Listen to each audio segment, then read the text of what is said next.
পশ্চিমবঙ্গ বস্তি উন্নয়ন সমিতির তরফে কুলটি বিএলআরও কার্যালয়ে ৭ দফা দাবি নিয়ে স্মারকলিপি প্রদান। সরকারি জমিতে বসবাসকারী মানুষকে জমির অধিকার সত্য দিতে হবে। দীর্ঘদিন পূর্বে সরকারের দেওয়া পাট্টা জমি রেকর্ড করতে হবে এবং খাজনা জমা নেওয়ার ব্যবস্থা করতে হবে। সার্ভের মাধ্যমে সরকারি জমিতে বসবাসকারী পরিবারের তালিকা তৈরি করতে হবে সহ ৭ দফা দাবি নিয়ে আজ বিকেল ৪টায় আসানসোলে কুলটি বিএলআরও কার্যালয়ে এক স্মারকলিপি প্রদান করলেন পশ্চিমবঙ্গ ভূমি উন্নয়ন সমিতির তরফে। তার আগে নিয়ামতপুরে কুলতোড়া থেকে একটি মিছিল করে কুলটি বিএলআরও কার্যালয়ে আসেন সংগঠনের কর্মী সমর্থকেরা। শিক্ষকদের ওপর লাঠিচার্জের বিরুদ্ধে চিত্রা মোড়ে বিজেপি টায়ার জ্বালিয়ে রাস্তা অবরোধ। ২৬,০০০ শিক্ষকের চাকরি বাতিলের প্রতিবাদে যোগ্য শিক্ষকরা ডিআই দপ্তরে বিক্ষোভ দেখাবার সময় পুলিশ তাদের ওপর লাঠিচার্জ করে। তার প্রতিবাদ জানাতে গিয়ে লালবাজার থানায় অগ্নিমিত্রা পাল সহ ৭ জন বিধায়ককে পুলিশ গ্রেপ্তার করে। তার প্রতিবাদে সারা বাংলায় বিজেপির কর্মীরা বিভিন্ন জায়গায় রাস্তা অবরোধ করে বিক্ষোভ দেখান। সোমনাথ মণ্ডল নামে বিজেপির কর্মী জানান, শিক্ষকরা আজ ডিআই দপ্তরে বিক্ষোভ দেখাবার সময় পুলিশ তাদের ওপর লাঠিচার্জ করে। বিধায়িকা অগ্নিমিত্রা পাল সহ ৭ জন বিধায়ককে লালবাজার থানায় কারণ জিজ্ঞেস করতে গেলে তাদের ওপর গ্রেফতার করা হয়। মমতা ব্যানার্জি সব জেনে কোনো প্রতিবাদ করেননি। মমতা ব্যানার্জি পুলিশের বিরুদ্ধে বিজেপির কর্মীরা রাস্তা অবরোধ করে বিক্ষোভ দেখান।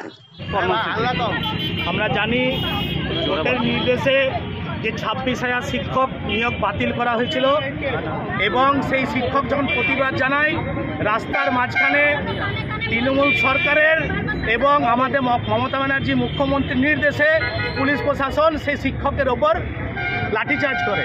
আমরা কোন দেশে বাস করছি? আমরা কোন পশ্চিমবঙ্গে বাস করছি? প্রতিবাদের ভাষাটুকু আজকে আমাদের মধ্যে কেড়ে নেওয়া হয়েছে।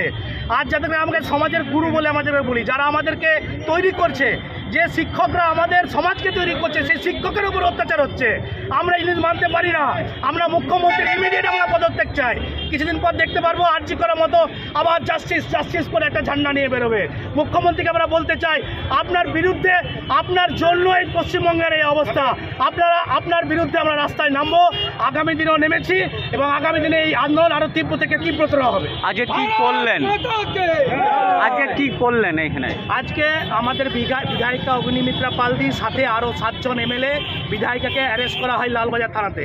তারা প্রতিবাদ করতে গেছিল যে আমাদের শিক্ষকদের, যারা ২৬,০০০ শিক্ষক নিয়োগ বাতিল করা হয়েছিল, তার প্রতিবাদে যে শিক্ষকরা যে কর্মসূচি রেখেছিলেন, সেই কর্মসূচির ওপর লাঠিচার্জ করা হয়।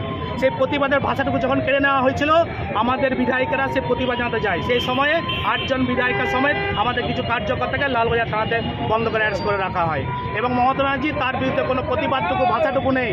আমরা যখন প্রতিবাদ করতে যাই, সেখানে পুলিশ আমাদের ওপর লাঠিচার্জ করে। মমতা ব্যানার্জি নিজেই মুখ্যমন্ত্রী, নিজেই অল ইন অল, নিজেই আর্জি করে সব কিছু আর্জি করে ঝান্ডা, যখন তিনি জাস্টিস ফ্ল্যাগ নিয়ে যখন বেরোয়, তখন বলে আমি জাস্টিস চাইছি। তিনি কার কাছে জাস্টিস চাইছেন? তিনি কি জনতাকে জাস্টিস চাইছেন? জাস্টিস আপনার কাছ থেকে চাই, আপনার কাছ থেকে আমাদের সুরক্ষা চাই, আপনাদের গুন্ডার থেকে আমাদের সুরক্ষা চাই। এই পশ্চিমবঙ্গবাসী আপনাকে ছেড়ে কথা বলবে না। ২৬-এ আসছে দিন, ২৬-এর ভোটের সময় আপনাকে ঠিক সময় ঠিক বুঝিয়ে দেওয়া। আপনার নাম? আমার নাম সোমনাথ মণ্ডল, সাধারণ প্রেসিডেন্ট।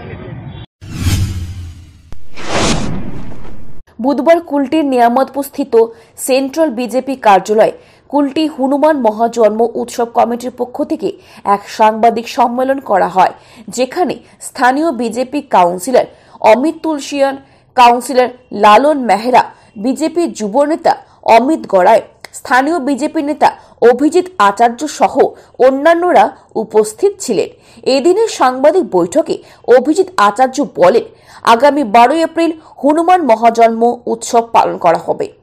সে উপলক্ষে কুলটির ডিসাগর থেকে লক্ষ্মীপুর সন্ন্যাসী স্থান পর্যন্ত এক ধ্বজাযাত্রার আয়োজন করা হয়েছে। এই ধ্বজাযাত্রায় স্থানীয় সনাতনীদের অংশগ্রহণের আবেদন জানানো হয়েছে।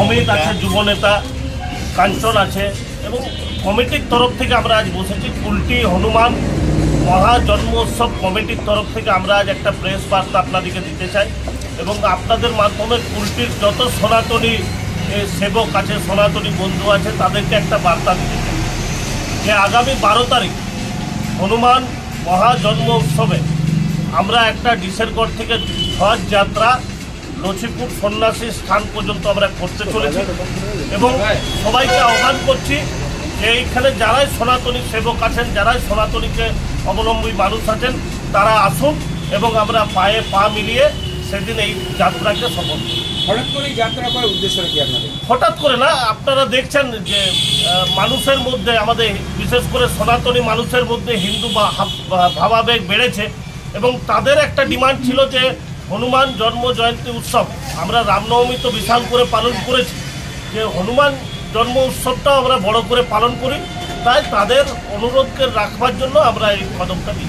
এটা কি আপনারা কি অ্যাপ্রুভেল নিয়েছেন? কারণ অনেক সময় দেখা যায় যে পুলিশের পারমিশন পাওয়া। পুলিশ দেখুন, সংবিধানে আমাদের দেওয়া আছে যে ধার্মিক অনুষ্ঠান করার জন্য কোনো পারমিশন দরকার নেই। আমরা ল অ্যান্ড অর্ডার এবং ট্রাফিক যাতে ঠিকমতো থাকে তার জন্য পুলিশকে ইনফরমেশন দিয়েছি এবং পুলিশের সাথে রীতিমতো যোগাযোগে আমরা আছি।